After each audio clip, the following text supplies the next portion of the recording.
राबिया सैफी के फादर का नाम समीर है, तो मैंने उनसे कहा कि आपको स्ट्रांग होना है, क्योंकि राबिया को हम वापस नहीं ला सकते, लेकिन उन दरिंदों को तो वहाँ तक पहुँचा सकते हैं जहाँ तक उन्होंने वही राबिया को पहुँचा। दिल्ली सरकार महमूद प्राचा सर से डर गई है और उसने एक नया पैंतरा निकाला है कि राबिया सैफी को बदनाम करने के लिए एक झाड़ू की तिनके जैसा कोई निजामुद्दीन निकाल के लेकर आए कि ये इसका शौहर क्यों मार दिया जी। लड़की अय्याश थी। तो एक बात बताइए कि अगर कोई लड़की अय्याश होती है, हजारों लड़कियां होती होंगी अय्याश, तो क्या सबके शौहर जो इनको मार मार के दरिंदगी से कूट कूट के दूसरी स्टेट में मार देते हैं? उसको 55 से ज्यादा चाकू मारे जाएं, इतनी दरिंदगी से कत्ल करा जाए, कैसे हो सकता है? सेल्फ डिफेंस में थी लड़की, कुछ तो सेल्फ डिफेंस में उसने अपना करा होगा। और कोई मोटे ताजे आदमी हो, चलो वो कंट्रोल में कर ले। काले दुपट्टे में राबिया सैफी बैठी हुई है, वो फोटो मैंने भी देखे थे, वायरल हो। चेहरा नहीं दिख रहा है उस फोटो चेहरा दिख रहा है, लेकिन आप बताइए ना, अगर एक 18-19 साल की लड़की शादी जैसा फैसला अपनी फैमिली के सामने कर रही है, वो काला दुपट्टा ओढ़कर बैठेगी, दुल्हन बनेगी, कुछ तो अरमान होते हैं ना। ऐसे काले दुपट्टा ओढ़ रखा है, ऐसे अजीब से कपड़े पहन रखे हैं, माँ भी बैठी हुई है, वो निकाह ना मनिए, फोटो को एडिट कराए। सरकार से कहूंगी कि खुदारा इस मैटर में एक ऐसा कानून पारित कर दें कि जहां भी कोई गैंग रेप या रेप होता है, या लड़की के साथ या किसी भी महिला के साथ कोई गलत काम होता है, तो ऑन दी स्पॉट इस पर फैसला दिया जाए। 6 दिन के अंदर उस बंदे को फांसी दी जाए, चाहे वो मिनिस्टर का बेटा, मिनिस्टर का बेटा, किसी भी कास्ट का आदमी हो। पापा उनके कारपेंटर थे, अब कुछ नहीं कर रहे, सब घर में पड़े हुए हैं। बेटा भाई जो था वो बाइक सही करता था, अब वो बाइक सही कर ही नहीं पाता, उसका दिमाग अपनी बहन पे लगा रहा था। एक तो बहन मर गई, बहन को मार डाला, उसके साथ दरिंदगी करी, फिर उसके बाद उसको जिस तरह बदनाम करके सोशल मीडिया पर ट्रोल करके ये सरकार अपना पल्ला झाड़ती नजर आ रही। किसी भी तरह के दिल्ली पुलिस को बचा ले, किसी भी तरह 1 करोड़ के कंपनसेशन को बचा ले, क्योंकि वो गरीब परिवार है। पोस्टमार्टम में तो इन्होंने कहीं से कहीं नहीं दिखाया कि गैंग रेप है, लेकिन वो गैंग रेप से कम नहीं।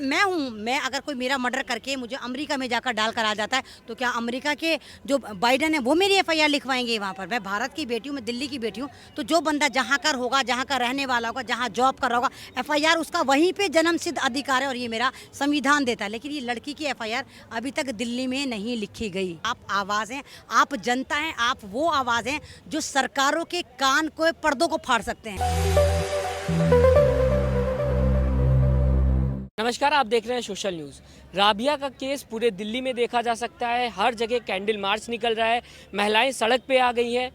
लगातार सरकार से मांग हो रही है कि जस्टिस फॉर राबिया को इंसाफ मिलना चाहिए। आप अगर सोशल मीडिया की बात कर लें तो सोशल मीडिया में भी आपको देखने को मिलेगा, चाहे आप यूट्यूब की बात कर लें, फेसबुक की बात कर लें, हर जगह राबिया का केस को लेके इंसान जो है वो इंसाफ मांग रहा है। आज हमारे साथ सोशल एक्टिविस्ट एमएन रिजवी जी मौजूद हैं। लगातार पहले दिन से ही उनके घर जा रही हैं, घर वालों का हालचाल ले रही हैं, और साथ ही साथ मैं आपको बता दूं कि इनको इस मुद्दे पे पूरी की पूरी जानकारी अच्छे से है, क्योंकि लगातार हर बात पे इन्होंने कहीं ना कहीं नज़र गड़ाए रखी है राबिया केस में। इनसे पहले सबसे कोशिश करेंगे जानने की कि इस समय, जैसे कि राबिया का केस हम सभी जानते हैं कि काफ़ी क्रूरता की गई उनके साथ, उनके शरीर के पार्ट्स काट दिए गए, 50 से ऊपर चाकू लगे। तो इस समय घर वालों की हालत कैसी है, वो कैसे सदमे में है कि नहीं है, क्या घर में अब कोई फिर से वापस ज़िंदगी में आ रहा है, या अभी भी जो ज़िंदगी है बदहाल पड़ी हुई है?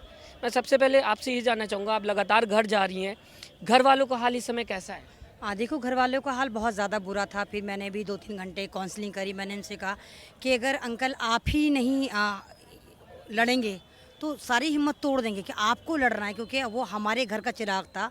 तो समझिए अंकल, कोई वाली बात समझ में आ गई। राबिया सैफी के फादर का नाम समीर है, तो मैंने उनसे कहा कि आपको स्ट्रांग होना है, क्योंकि राबिया को हम वापस नहीं ला सकते, लेकिन उन दरिंदों को तो वहाँ तक पहुँचा सकते हैं जहाँ तक उन्होंने वही राबिया को पहुँचा। तो उनके समझ में आ गया, अब वो बहुत ज़्यादा मजबूती से आगे खड़े हुए हैं। लेकिन एक तरह अगर देखा जाए तो राबिया सैफी जो पूरी फैमिली है, वो बहुत ज़्यादा फाइनेंशियली बहुत ही ज़्यादा वीक है। वो किराए के मकान पर रहते हैं, 35,000 के करीब उनका छत किराया चल गया है, और लेबर क्लास फैमिली है। उनके फादर भी कारपेंटर हैं, भाई भी मैकेनिक था, बाइक वाइक सही करता है। तो एक फैमिली में बहुत ज़्यादा क्राइसिस आ गया, और उस क्राइसिस को दूर करने के लिए हमारे तमाम भारतीयों को इस तरह उनके लिए फंड रेज करना चाहिए जो राबिया सैफी के घर वालों को मदद करे और केस में आगे काम भी आए, केस में लड़ने के लिए काम आए। और जिस तरह लोग कह रहे हैं कि हमने लीगल टीम दी है, ये दी है, तमाम पार्टियां कह रही हैं लीगल, लेकिन अभी तक किसी ने कोई लीगल टीम नहीं दी है। ये वाला मुद्दा अब जो है वो महमूद प्राचा सर के पास गया है। महमूद प्राचा सर इसको लड़ रहे हैं, लेकिन दिल्ली सरकार महमूद प्राचा सर से डर गई है और उसने एक नया पैंतरा निकाला है कि राबिया सैफी को बदनाम करने के लिए एक झाड़ू की तिनके जैसा कोई निजामुद्दीन निकाल के लेकर आए कि ये इसका शौहर था और जिसने मार दिया। क्यों मार दिया जी? लड़की अय्याश थी। तो एक बात बताइए कि अगर कोई लड़की अय्याश होती है, हज़ारों लड़कियां होती होंगी अय्याश, तो क्या सबके शौहर जो उनको मार मार के दरिंदगी से कूट कूट के दूसरी स्टेट में मार देते हैं? सवाल ये होता है, जब राबिया सैफी निज़ामुद्दीन की वाइफ थी तो निज़ामुद्दीन उसको ड्यूटी पे से उठाकर कैसे लेकर गया? क्या वो घर वापस नहीं आती? जब उसकी बीवी थी तो उसके साथ होगी। तो मतलब कहीं ना कहीं इस पूरी स्टोरी में कहीं ना कहीं झोल नज़र आता है। और राबिया सैफी जिसकी जॉब मात्र 3 महीने पहले उसने ज्वाइन करा था और उम्र मात्र उसकी 20-21 साल, ठीक, उसने एक स्कैंडल देख लिया था कि एसडीएम को उसने घोटाला करते हुए देख लिया था। जितनी चालान की पर्चियां थी, ये चालान करे जा रहे थे, मास्क के नाम पे चालान करे जा रहे थे, ये तमाम की तमाम फेक इतनी थी। बुरी तरीके से मारा गया। अगर अगर मैं मानता हूँ उन्होंने कुछ जान भी लिया, तो क्या इस तरीके से मारना इंसानियत में आता है? वो इसलिए बुरी तरह से मारा गया कि उन्होंने एक एग्जाम्पल पेश करा कि अगर दिल्ली पुलिस में कोई भी घबड़घोट होती है, कोई भी घोटाला होता है, तो आइंदा वहाँ का कांस्टेबल कोई भी सेल्फ डिफेंस में उसके खिलाफ आवाज़ उठाते हुए 100 बार सोचेगा कि देखो राबिया सैफी के साथ हमने क्या करा था, वही तुम्हारे साथ करेंगे।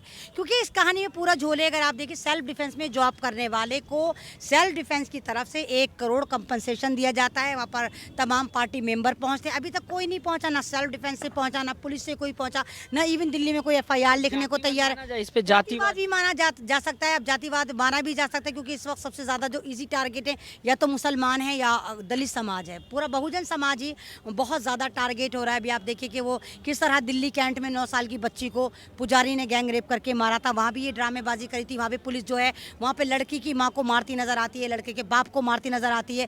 मतलब मुजरिमों को बचाती साफ नजर आती। सेम यहीं पर केस है कि मुजरिमों को बचाती साफ नजर आती है कि नहीं भाई सिर्फ निज़ामुद्दीन ने मारा। निज़ामुद्दीन का काम ही नहीं, अगर एक लड़की जो पुलिस में काम करती है उसको 55 से ज़्यादा चाकू मारे जाएं, इतनी दरिंदगी से कत्ल करा जाए, कैसे हो सकता है? सेल्फ डिफेंस में थी लड़की, कुछ तो सेल्फ डिफेंस में उसने अपना करा होगा। और कोई मोटे ताज़े आदमी हो, चलो वो कंट्रोल में कर ले, एक नाजुक सा पतला सा कैंसर पेशेंट। मैं ये भी जानना चाहूँगा, क्योंकि गवर्नमेंट जॉब थी, आज जो लड़कियां होती हैं वो अपने से बेहतर आदमी चूज़ करती हैं, लाइफ पार्टनर चूज़ करती हैं, तो क्या उनका आदमी क्या करता था आपको पता है कुछ? नहीं, अब कहने में ये तो जब पूरी इन्होंने स्टोरी गढ़ी तो कह रही थी इसके साथ ही जॉब करता था, जिसने ही जॉब दिलवाई थी, जिसके घर आना जाना था।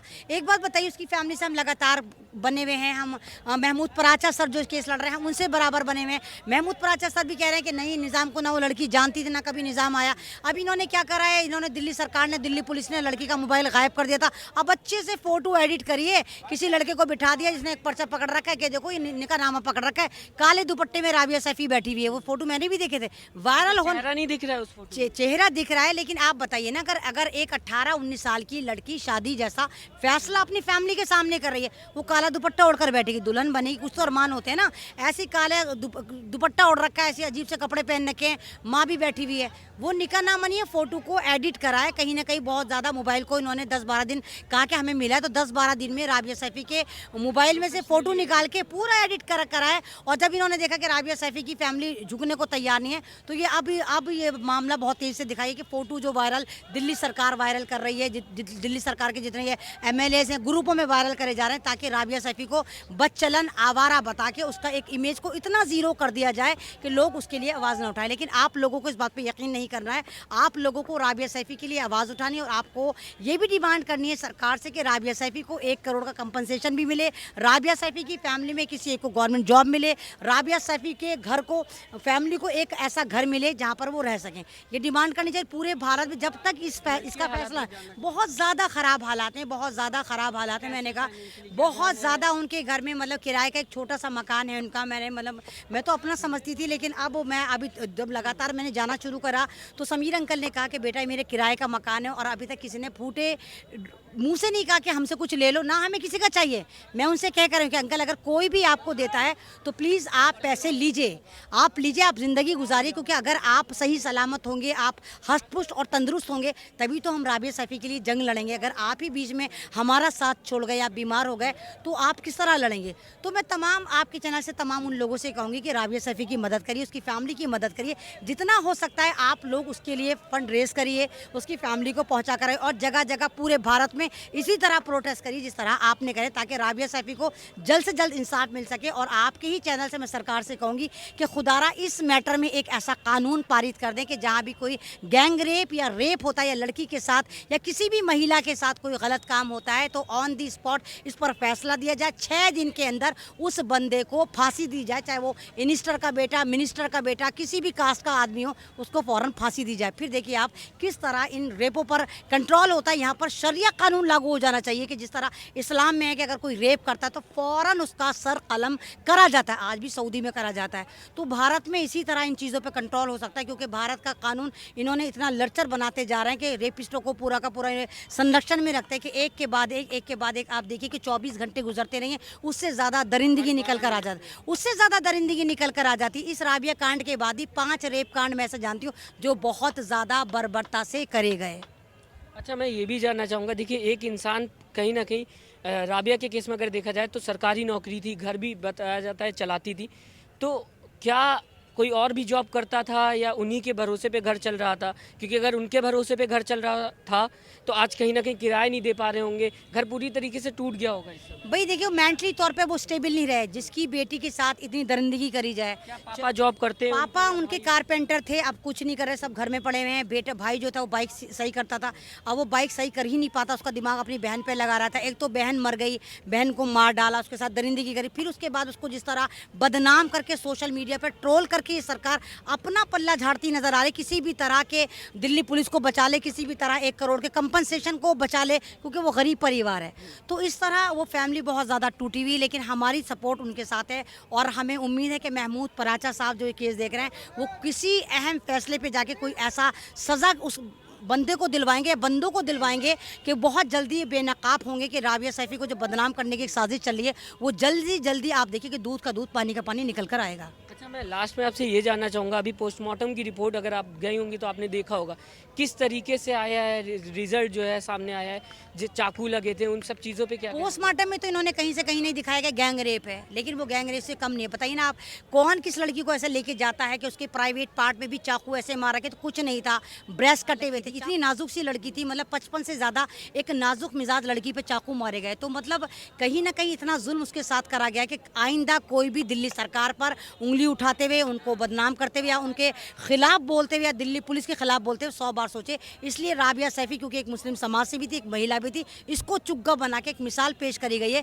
कि आइंदा कोई जबान खोलता वक्त दिल्ली पुलिस में या कोई सेल्फ डिफेंस में 100 बार सोचे, वो देखिए कि राबिया सैफी के साथ जो हुआ था उससे भी ज़्यादा भयानक हमारे साथ हो सकता है। और जिस तरह आप देखिए कि वो लड़की जो ज्योति थी उस पर होना चाहिए, उसकी भी कार्रवाई होनी चाहिए। उससे पूछना चाहिए, तू तो बता रही थी 8 बजे कि उसको लेके गए, ना तो ज्योति का नाम लिखा गया, ना ज्योति से कोई पूछताछ की गई, ना एसडीएम से कोई पूछताछ की गई, ना दिल्ली में एफआईआर लिखने को तैयार नहीं, हरियाणा में एफआईआर लिख दी। मैं अगर कोई मेरा मर्डर करके मुझे अमेरिका में जाकर डाल कर आ जाता है तो क्या अमेरिका के जो बाइडन है वो मेरी एफआईआर लिखवाएंगे वहाँ पर? मैं भारत की बेटी हूँ, मैं दिल्ली की बेटी हूँ, तो जो बंदा जहाँ कर होगा, जहाँ का रहने वाला होगा, जहाँ जॉब कर रहा होगा, एफआईआर उसका वहीं पे जन्मसिद्ध अधिकार है और ये मेरा संविधान देता है। लेकिन ये लड़की की एफआईआर अभी तक दिल्ली में नहीं लिखी गई। आपको क्या लगता है इसमें दिल्ली सरकार दोषी है या फिर हरियाणा सरकार दोषी? एक दूसरे पे इल्ज़ाम लगाए भाई सरकारें तो दोनों ही दोषी हैं, क्योंकि दिल्ली की बेटी और हरियाणा में उसकी डेड बॉडी पहुंचाई गई या हरियाणा ने मारा, लेकिन दोनों बेटी को बचाते हुए साफ नज़र नहीं आते, दोनों बेटी को ही दोषी बताते हुए साफ नज़र आते हैं। ये वही सरकारें जो कहती थी महिलाओं के सम्मान में भाजपा मैदान में, कहाँ है वो वाली भाजपा? अब तो ऐसा लगता है कि बलात्कारियों के सम्मान में बीजेपी मैदान में, हमेशा वैसे ही नज़र आता है। तो हरियाणा सरकार भी दोषी है और दिल्ली सरकार भी दोषी। दोनों सरकारों से मेरा निवेदन है कि अपने अपने तरीके से कार्रवाई को आगे पहुंचाएं और जो दोषी हैं उनको फांसी तक पहुंचाएं, ना कि मुजरिमों को साफ बचाते नजर आएं। अच्छा, आप जनता से क्या कहना चाहेंगे, जो लोग हमें सुन रहे हैं, जो लोग राबिया को जानते हैं, कुछ लोगों ने प्रोटेस्ट भी देखा, उनसे क्या अपील करना चाहेंगे? मैं तमाम जनता से यही अपील करना चाहूँगी, मैं अमन रिजवी, कि राबिया सैफी आपकी बहन, आपकी बेटी थी, कि राबिया सैफी की आवाज़ को दोबारा से फिर जिंदा करें और जहाँ जहाँ आप उसके लिए प्रोटेस्ट निकाल सकते हैं, हमें राबिया के हत्यारों को फांसी चाहिए, वो प्रोटेस्ट आप निकालें, क्योंकि आप आवाज़ हैं, आप जनता हैं, आप वो आवाज़ हैं जो सरकारों के कान को, पर्दों को फाड़ सकते हैं। तो जितने ज़्यादा राबिया के लिए प्रोटेस्ट होंगे भारत में या भारत से बाहर, उतनी ही जल्दी राबिया सैफी को इंसाफ मिलेगा। बहुत शुक्रिया हमसे बात करने के लिए। तो आपने सुना, हमारे साथ एमएन रिजवी जी थी जो लगातार घर जा रही हैं राबिया के। इन्होंने बताया हमें कि अभी जो उनके घर की हालत है वो कहीं ना कहीं बहुत ख़राब है, क्योंकि कमाने वाली जो लड़की थी वो अब इस दुनिया में नहीं रही। जो कर्जा है वो बढ़ता चला जा रहा है, घर का जो किराया है वो भी हर महीने हो रहा है, 35,000 के ऊपर हो चुका है। जो फादर है उनके, उन्होंने काम करना छोड़ दिया, भाई ने काम करना छोड़ दिया। अब ऐसे में कैसे घर चलेगा, सबसे बड़ा सवाल आ रहा है। और क्या राबिया को इंसाफ मिलेगा? प्रोटेस्ट तो हो रहे हैं पूरे दिल्ली में, देखा जा रहा है कि हर कॉलोनी में कैंडल मार्च निकल रहा है, हर कॉलोनी में महिलाएं बाहर आ रही हैं। कहीं ना कहीं लोग चाह रहे हैं कि राबिया को इंसाफ मिले, क्योंकि बहुत दरिंदगी के साथ उनका मर्डर किया गया था। अब इसके पीछे कौन है, फिलहाल ये तो तभी पता चलेगा जब सरकार इस पे ठीक से कार्रवाई करेगी। बताया जा रहा है कि कार्रवाई हो रही है, सीबीआई जांच की भी मांग की जा रही है, सीबीआई जांच भी होने वाली है। लेकिन क्या है क्या नहीं है, फिलहाल ये तभी पता चलेगा जब मेन स्ट्रीम मीडिया भी इसको कवर करना शुरू करेगी। आप राबिया को ज़्यादा से ज़्यादा सपोर्ट करें, राबिया केस को, राबिया प्रोटेस्ट को। कोशिश करें कि ऐसी जो घटनाएं हैं वो आप लोग सपोर्ट करेंगे अगर, तो कहीं ना कहीं रुकेंगी और सरकार इस पे कहीं ना कहीं कदम लेगी। फिलहाल आप क्या लगता है, आपको राबिया केस में आपको लगता है कि इंसाफ मिलना चाहिए कि नहीं? हमें कमेंट करके ज़रूर बताएं। नमस्कार। चैनल को लाइक, शेयर एंड सब्सक्राइब करें और बेल आइकन दबाना ना भूलें।